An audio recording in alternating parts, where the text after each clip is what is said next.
पश्चिम बंगाल में दूसरे दौर के मतदान के दौरान जबरदस्त टेंशन दिखाई दी। साउथ 24 परगना से लेकर हुगली तक बवाल की तस्वीरें। अभी ये जो तस्वीर हम आपको दिखा रहे हैं ये बसंती सीट से आई है। हावड़ा में ईवीएम को लेकर हंगामा हुआ तो नॉर्थ 24 परगना में बीजेपी और टीएमसी के कार्यकर्ताओं के बीच में झड़प हो गई है। ये तस्वीर बीजेपी के नेता की है जिसे तोड़ दिया गया। सवाल ये उठ रहा है कि इतनी सिक्योरिटी तैनात की गई, इतनी ताकत लगाई गई, इतने ऑब्जर्वर्स खड़े किए गए, लेकिन इसके बावजूद इस तरीके की तस्वीरें सामने आ रही हैं। आप ये कह सकते हैं कि हर बूथ पर सारी व्यवस्थाएं एकदम से ठीक हो जाएं, ये थोड़ा मुश्किल हो सकता है, लेकिन ये तस्वीरें बता रही हैं कि ये इलेक्शन इतना आसान नहीं है। आप कितनी भी सिक्योरिटी तैनात कर दें, उसके बावजूद ऐसी तस्वीरें सामने आना। बंगाल की 60 जिलों की 142 सीटों पर ताबड़तोड़ मतदान जारी है, लेकिन अभी एक तस्वीर हमने आपको दिखाई जहां पर बीजेपी नेता अमित मालवीय ये आरोप लगा रहे हैं कि बीजेपी के चुनाव चिन्ह के आगे टेप लगाकर गड़बड़ी करने की कोशिश हो रही है। एक पोलिंग बूथ की हमने तस्वीर आपके सामने रखी, एक तस्वीर यहाँ बसंती से भी हमने आपके सामने रखी जहां पर आप देख रहे हैं कि किस तरीके से बीजेपी के कैंडिडेट की गाड़ी में तोड़फोड़ कर दी गई है। तो ये पश्चिम बंगाल की तस्वीर है। हाँ, 21 की तुलना में आप कह सकते हैं कि 26 में बहुत कुछ कंट्रोल में है, लेकिन पूरी तरीके से व्यवस्था सुदृढ़ हो गई है ये कहना भी थोड़ा मुश्किल है। ये दो तस्वीरें देवेंद्र, इस पर जल्दी से एक क्विक रिएक्शन हम ले लें।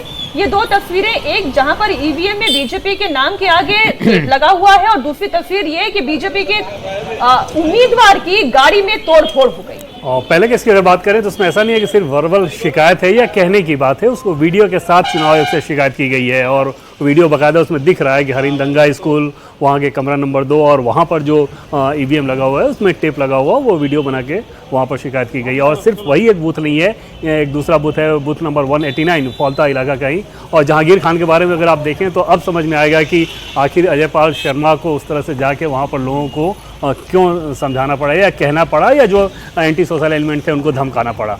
तो कुल मिलाकर बंगाल का ये इस स्टेज का चुनाव भी उसी तरह से रस्साकसी वाला चुनाव है कि क्या एकदम से भयमुक्त चुनाव हो पाएगा, फ्री एंड फेयर इलेक्शन हो पाएगा, वो एक देखने वाली बात होगी। और आज एक चीज़ और देखें मीनाक्षी, आज प्रधानमंत्री नरेंद्र मोदी का इस फेज के लिए जो एक्स पे जो उनका बयान आया उसमें ये था कि महिला और यूथ वो ज़्यादा से ज़्यादा निकल कर वोट करें। आप समझ सकती हैं कि बीजेपी की कितनी ज़्यादा उम्मीदें उस महिला वोटर से भी है जो कि ममता बनर्जी की ताकत मानी जाती रही है। और वहाँ पर अगर पीएम ये अपील कर रहे हैं महिलाओं से और यूथ से, तो शायद वो इस लिहाज से कि उनको ऐसा लगता है कि चेंज वो लोग भी चाहेंगे। प्रधानमंत्री मोदी ने मैंने बातचीत की है उसमें महिलाओं के अंदर बिल्कुल दो फाड़ है, और जो महिलाएं और खासतौर पर जो फ्लोटिंग वोट्स हैं वो किस तरफ जा रहे हैं, वो परिवर्तन का इशारा कर रहे हैं। यहाँ तक कि यूथ की अगर बात की जाए तो यूथ में भी बहुत बड़ा बदलाव देखा गया है कि जो बोल रहे हैं कि नौकरी चाहिए, और वो भी परिवर्तन की बात करें। जैसा कि देवेंद्र ने कहा कि यही दो वर्ग है, एक है महिला और दूसरा है यूथ, जो इस वक्त बीजेपी के लिए बहुत अहम है और वो चाहते हैं कि बाहर निकलकर वोट करें।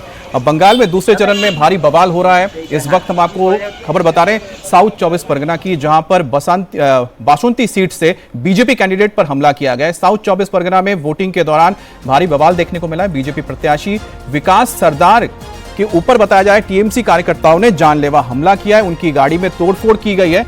और इस इलाके की हम बात करें तो इसमें तो 31 सीटों में से 30 सीटें गई थी टीएमसी के पास। अब बीजेपी यहां पर बहुत जबरदस्त तरीके से इस बार मैदान में उतरी है, और जहां जहां पर भी बीजेपी के लिए अगर लगेगा कि बीजेपी यहां पर बेहतर कर सकती है, जैसे फौलता है या फिर डायमंड हार्बर है, फौलता खास तौर पे है, तो वहां पर आपको इसी तरह के जो हिंसा देखने को मिलेगी, क्योंकि लोगों के अंदर यह भय शायद डालने की कोशिश हो रही है कि वो बाहर ना निकले और परिवर्तन की उम्मीद जो लगाए बैठे हैं वो ना हो पाए।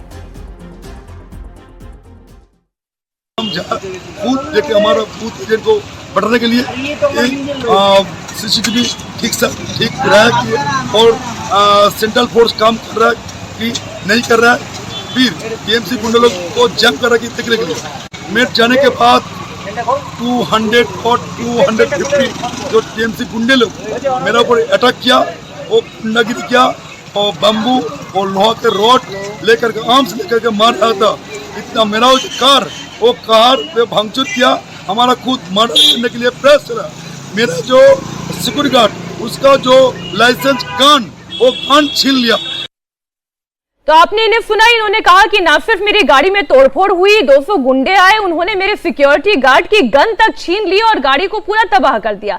बंगाल में वोटिंग के दौरान ममता बनर्जी और शुभेंदु अधिकारी भी ग्राउंड पर हैं, वो खुद हालात का जायजा ले रहे हैं। ममता बनर्जी ने बड़ा आरोप लगाया है केंद्रीय बलों पर। ममता बनर्जी ने आरोप लगाया कि हमारे कार्यकर्ताओं को मारा जा रहा है, पीटा जा रहा है, हमारे कार्यकर्ता मरने के लिए तैयार हैं लेकिन हार नहीं मानेंगे।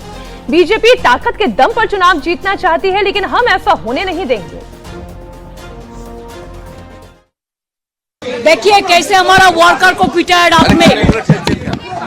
Officer in charge Vijayganj police station Bhangar. Just देखिए जो एट्रोसिटीज, कैन यू सी? देखिए देखिए, एक क्या गुंडाराज चल रहा है, देश को बेच दिया। ऐसे वोट कभी होता है? ऐसे कभी वोट नहीं होता है। वोट शांति से होता है, लोकतंत्र डेमोक्रेसी का फेस्टिवल होता है। लेकिन ये तो लोकतंत्र को पूरा बालोटा बजा दिया, पूरा इसको एट्रोसिटीज कर दिया। Intention is very clear that BJP wants that forcefully to rig the election. But our workers and people are ready to die, but they will not leave the place.